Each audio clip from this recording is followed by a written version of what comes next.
We hear all the time about how powerful AI is, right? But with great power, well, you know the rest. You need guardrails. Today, we're going to break down the essential checks and balances that help keep AI systems safe, reliable, and, actually trustworthy. And this is really the fundamental question we have to answer. Because let's be honest, an AI without any checks is just a black box, and who knows what's inside? So, where do we even begin to build those guardrails? Well, it all starts at the very first point of contact. So, think of this first layer of defense as securing the AI's front door. We've got to be super vigilant about what's coming in and what's going out. This is our first line of defense, and really, it's all about observation. Yet, the most basic fundamental step is to just watch the conversation. What are people actually asking the model, and what is it saying back? Monitoring this simple back and forth gives us a direct window into how the system is behaving out there in the wild. This has a name, of course. It's called prompt monitoring.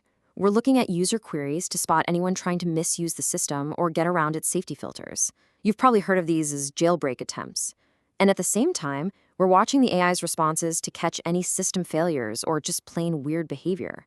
You really can't understand one without the other. Okay, so we're watching the conversation happen in real time. Great. But what about the record of that conversation? All those logs that store this data, they're incredibly sensitive and they can become a target themselves. So just watching isn't enough. We have to protect the evidence. And this brings up a really crucial distinction. On one hand, you have log sanitization. This is proactive. It's about scrubbing all the sensitive stuff like personal info from the logs before they're even stored. Then, on the other hand, you have log protection.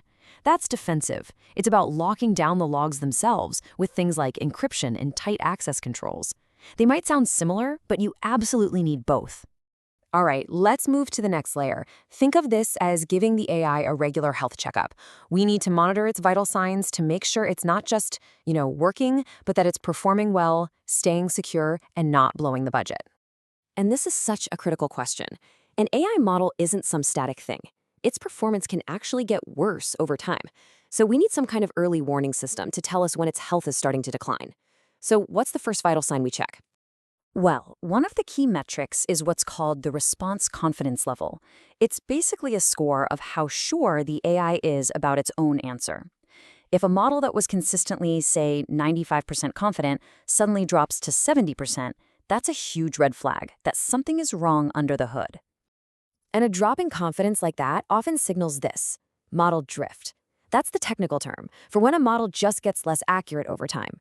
Maybe its understanding of the world has gotten a little stale, so its certainty starts to fade. This drift can be totally natural, caused by changes in data, or it could be a sign of something more sinister, like a subtle attack. Speaking of attacks, it's not just the content of the requests we have to watch, but the rate. A sudden, massive flood of queries could actually be a model stealing attack. This is where an attacker just bombards the AI with inputs, not to get answers, but to try and reverse engineer the model and build their own illegal clone. Now, performance health is one thing, but financial health is a whole other ballgame. Running these AI systems is incredibly expensive, and a model that isn't being monitored can quickly become a massive runaway cost. To keep a handle on the financial side, you really have to watch 4 key areas. You've got the costs for prompts going in and responses coming out. That's all tied to token usage. But then you also have the ongoing costs of just storing all the data and the raw processing power to run the thing. Keeping a close eye on these doesn't just prevent budget surprises, it also helps you spot attacks designed to deliberately drain your resources. This brings us to our final and maybe most comprehensive check. You can think of this as the AI's final report card. It's a really deep dive that uses both automated tools and human review to make sure the AI is truly ready for prime time.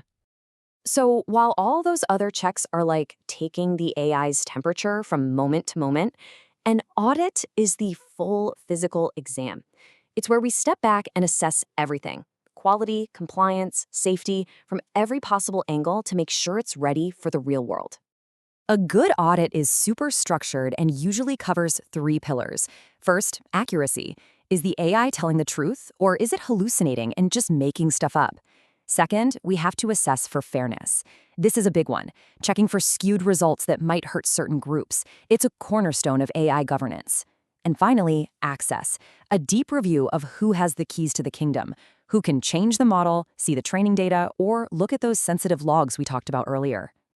So let's bring this all together. From watching single conversations to checking performance vitals to running these huge audits, you can see how each layer of oversight plays its own unique and really critical role. At the end of the day, all these checks and balances aren't about holding AI back or putting it in a cage. It's the exact opposite. It's about building the confidence we need to move forward with it. This rigorous, consistent monitoring is what allows us to build genuine trust in these incredibly powerful systems. Ultimately, it's a multi-layered approach. You start with the smallest piece, a single prompt, and you build all the way up to a massive, system-wide audit. Every single one of those layers contributes to building a safer, more reliable AI for all of us. Which leaves us with one final and pretty crucial thought. These checks and balances we've talked about, they're for the AI of today. But as these models get exponentially more complex and woven into our lives, the real question is, how is our oversight going to have to evolve just to keep up?